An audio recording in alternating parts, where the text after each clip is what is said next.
All right, so we have to repot this Cebu blue.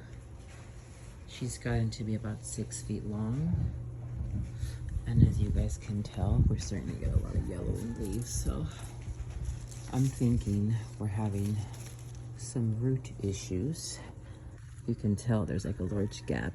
So I think the whole root ball is being weighed down and out the top. So let's see what we got. I got my soil ready.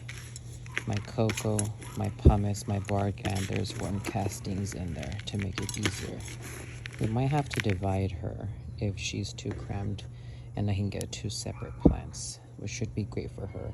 And then we're gonna clean her up a bit. All right, let's see what we got right here. I gotta take out these hooks here that have been keeping her supported. First, let's clean her up a bit. Get your clean shears. And you want to cut any, they come off pretty easily when your vines are already not in good shape. Have you guys see better on my angle? Let's see.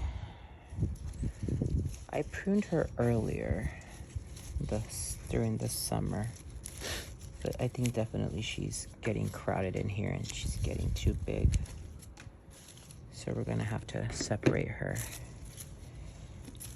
into 2 plants most likely, which is fine because these are really easy to propagate. Put them in moss, get some cuttings, put them in moss, leave them there for about 3 weeks to a month, bright light, keep it humid.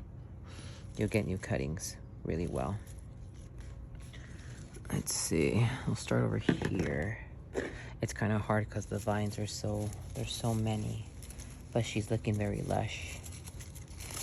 I wouldn't put past it if there was more than 1 plant in here. Let me just take a few and cut it. Pliers make things easier, guys. So you need to just get some pliers to loosen the wires. That. Just twist it. I can definitely reuse the pot. Just gotta make sure I move this wire.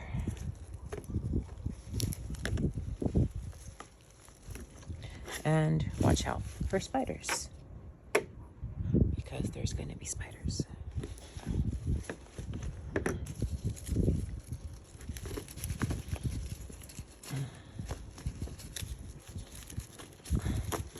Okay, 1 out. Just fold it up. Oh yeah, I just knocked the spider's home off her plant. Make sure you guys can see me all the time. I don't have my mic on, so you might hear a lot of chickens and roosters. Our neighbors have that. Let's see what we got here. And because she's growing this way, because this side faces the sun, I don't rotate her properly.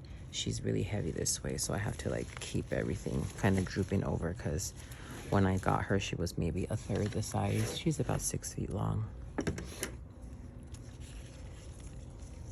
But if any of you guys had issues with Cebus in general, with Pothos, if you do, the biggest thing is probably watering.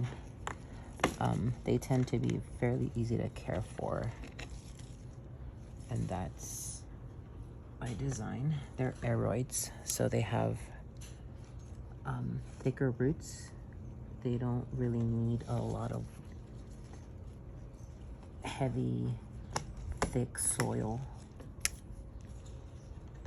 They need chunkier mixes that allow their roots to breathe. So that's why you see a lot of days nowadays people say about chunky mix, chunky mix, chunky mix, because you want to make sure the roots have air to breathe. Because when you water a plant, you're taking out the oxygen by filling it in with water, right? Even though there's oxygen in water, but you're kind of preventing it from fully getting just pure air. So what's going on here? It's a little stubborn today.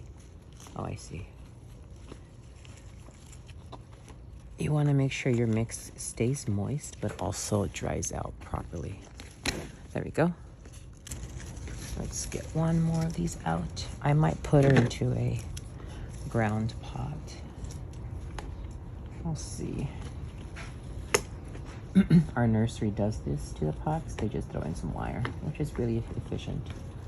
But it makes it difficult when you have these vining plants like that, so. You guys still see what's going on? I don't want to make you guys miss what I'm doing. There we go. Oh yeah. Oh, this one's coming out easy. Great. Awesome. All right, so this is out. It lets me take a look at what's going on underneath the hood. Let's see what we got. I got this neck thing. It's pretty useful if you guys have seen it on TikTok, if you see it on YouTube or something like shorts and stuff. Like, these are really useful to do like those point of view shots. The magnet's really strong. I got it on Amazon though. All right, let's see what we got with the soil. Let me get my tarp. All right, I had to get my mat out even though I'm outside so I can see what's going on. Oh, she's heavy. I watered her maybe like a week ago, so her soil might be a little loose, but that's fine.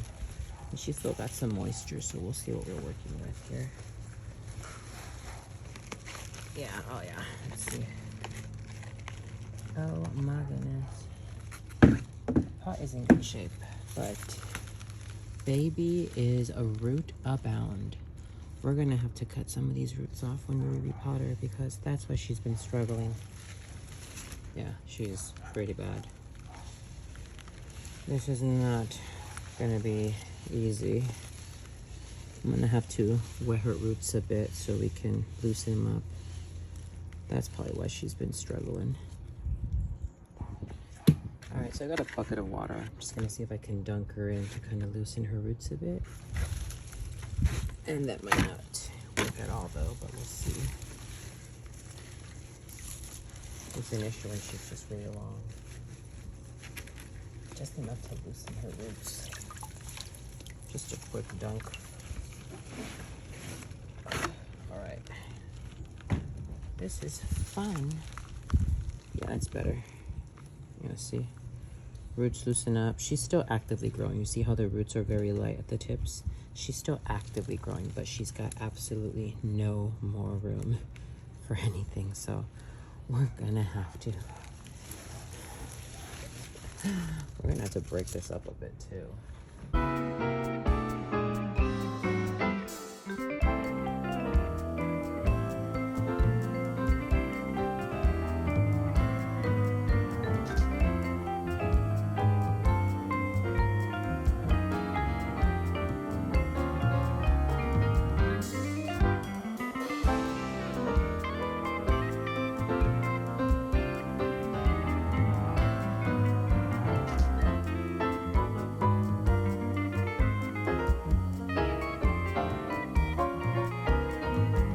So just to let you guys know, what I did was I had to cut off all the lower roots off. That's fine.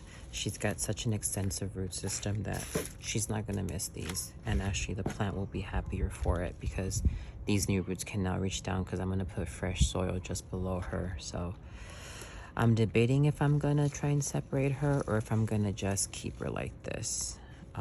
It's a big decision to make. I think if you guys do plants, you have to really debate on what the best course of action is. I mean, I had a big giant pothos, that's golden pothos, and I split her in half and she's doing great. It took about 2 months to adjust, but she's been thriving now, so I gotta figure this out. Decisions, right? All right, so I'm not gonna divide her. What I'm gonna do is I'm just gonna put her in a bigger pot. I cut off maybe about 15-20% of those lower roots, which is fine. I try to loosen this up. You can see where she was in a previous pot. Just gotta make sure that this gets a little loose so that these can move. And then what I'm doing is I'm just rubbing around the edges a little aggressively to loosen these little side roots so that when you put it in a larger pot, these side roots will grow out, giving her more room. And then I'm gonna just trim her down a bit because she does have too many vines, and I don't want to shock her since she's lost some roots, and she's gonna go into a bigger medium, but because this is like a cocoa fiber, my mix will be fine with this. It'll be pretty good. But yeah, that should be it for this one. So you just kind of rub her and you'll kind of loosen the side roots a bit. Or you can take like a knife or a fork and just kind of scrape. That will work too. So I found this terracotta pot, which is great for pothos because terracotta wicks moisture. This is about an 8-inch. It's a little narrow on the base, but the previous pot fits in there and it gives room for the lower roots to fit. So this should work out.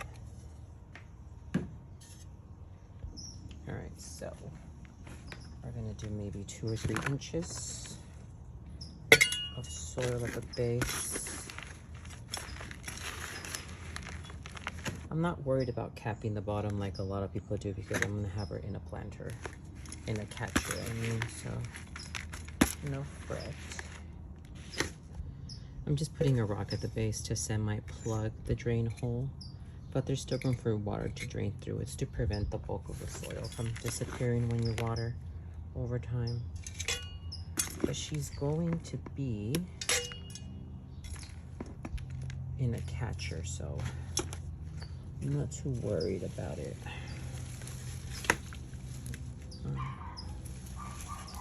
Oh, too much soil. You want to give a lip too so that the soil, the water can kind of collect. That should be good. That looks good. She's got the swooping hair, this plant, though. She's gonna benefit from a prune. She might not like it, but she needs to have it. All right, here's where we are. She's in the new pot, looking good. I gave her a good flooding so that the water will soak in properly and drain out. It still is, which is great. And now we gotta separate these vines and see how we go ahead and prune her properly. So this is the next day. She went from about 6 feet to about 4, which is great. She's perked up in this new pot. So here's the catcher. Here's the new soil mix. She was gutating this morning, so she's got plenty of moisture. So yeah, she looks great, and we'll see how she does in the next few months. I adjusted her vines so they swoop around. Let me know what you guys thought about this video. I hope to be having some more content on YouTube, so it'll be a little more long form type content that is not edited as heavily